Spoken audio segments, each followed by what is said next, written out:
Anda kembali bersama kami di Liputan 6 Daerah Jawa Timur. Saudara, arena judi sabung ayam di Banyuwangi digerebek polisi.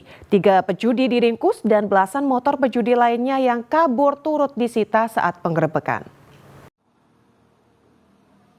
Sejumlah barang bukti dari kandang ayam hingga sandal jepit yang diduga milik para pejudi sabung ayam dibawa polisi usai penggerebekan arena sabung ayam di Desa Tembok Rejo, Kecamatan Muncar, Banyuwangi. Petugas unit reskrim Polsek Muncar juga membawa belasan kendaraan bermotor yang diduga milik pejudi dan pengunjung sabung ayam. Mereka kocar-kacir saat polisi menggerebek arena maksiat itu. Dalam penggerebekan ini 3 orang yang diduga sebagai pejudi sabung ayam dibawa petugas ke Polsek Muncar.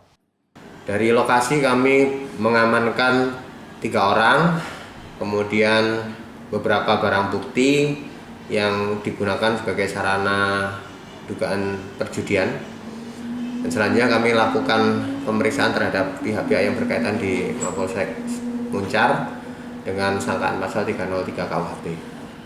Kemudian untuk tindak lanjutan pengawasan itu seperti apa? Ya, ini adalah komitmen kita semua, Polri khususnya Polsek Muncar di bawah kepemimpinan Bapak Kapolsek, bahwa di Muncar itu zero judi, 0303, sehingga setiap informasi tentang adanya dugaan perjudian kita tindak lanjuti, kita tindak sampai kemudian proses penegakan hukum. Polisi tak segan menangkap para pelaku sabung ayam yang masih nekat melakukan judi. Polisi juga meminta masyarakat untuk melapor jika mengetahui ada aktivitas perjudian yang meresahkan. Taufik Ferdiansyah melaporkan dari Banyuwangi.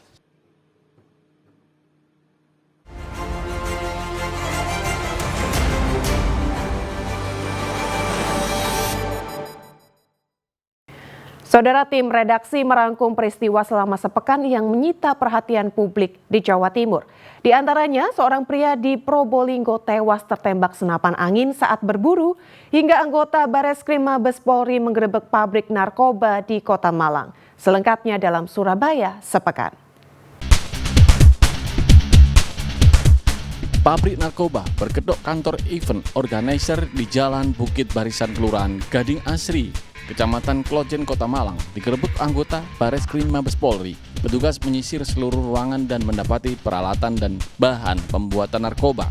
Dalam sehari, pabrik narkoba ini memproduksi hingga 1,2 ton tembakau sinte atau tembakau gorila dan 4.000 butir pil ekstasi dengan bahan baku yang dipasok dari Tiongkok. Polisi menangkap 5 tersangka peracik narkoba, helper, hingga pengedar dan kurir. Para pelaku meracik narkoba dipandu warga negara asing melalui aplikasi Zoom.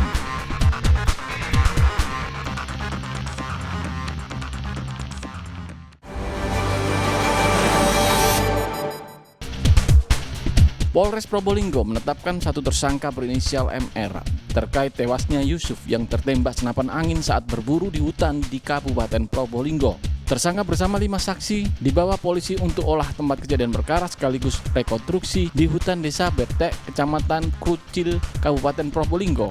Rekonstruksi dengan 13 adegan itu menunjukkan tersangka berniat menembak burung di ranting pohon rindang. Setelah peluru melesat terdengar teriakan dan saat dihampiri ternyata suara itu berasal dari korban Yusuf yang rupanya terkena tembak di dahinya. Tersangka dan saksi lain kemudian membawa korban ke puskesmas terdekat namun nyawanya tak tertolong.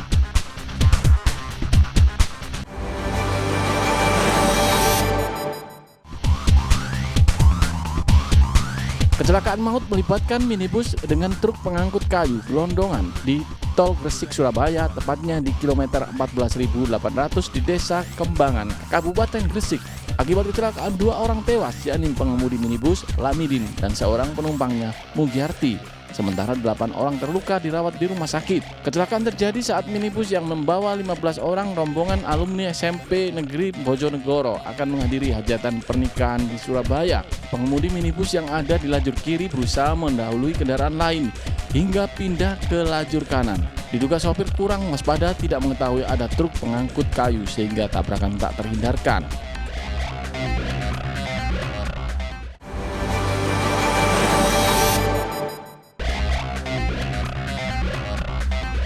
Kobaran api membakar bus bus Gunung Harta di ruas tol Jombang Mojokerto kilometer 685, tepatnya di Kecamatan Tembelang, Kabupaten Jombang. Sejumlah petugas pemadam berjibaku memadamkan api. Besarnya kobaran api membuat seluruh bagian bus dan barang bawaan penumpang dalam bagasi ludes terbakar. Bus sedang dalam perjalanan dari Sumeneb menuju Jakarta. Beruntung sebelum api membesar, seluruh penumpang bus yang berjumlah 32 orang berhasil keluar. Api pertama kali dilihat sopir bus di mesin belakang. Seketika ia turun dan meminta seluruh penumpang turun. Meski api sudah berusaha dipadamkan dengan apar, namun tetap membesar dan menghanguskan seluruh bus beserta isinya. Polisi masih menyelidiki penyebab kebakaran, namun diduga api berasal dari permasalahan listrik pada mesin bus.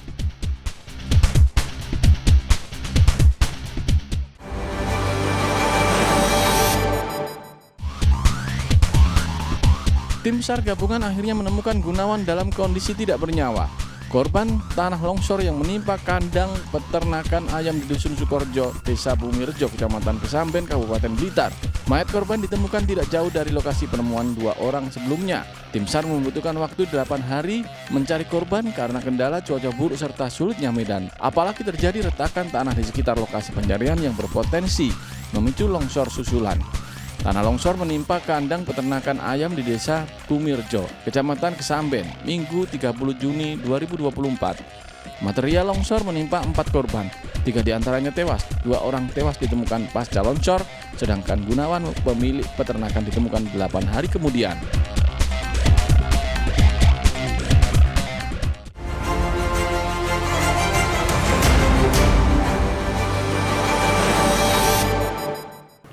Jangan lewatkan berburu fenomena langka Blue Fire atau api biru ijen di puncak kawah. Informasi selengkapnya sesaat lagi.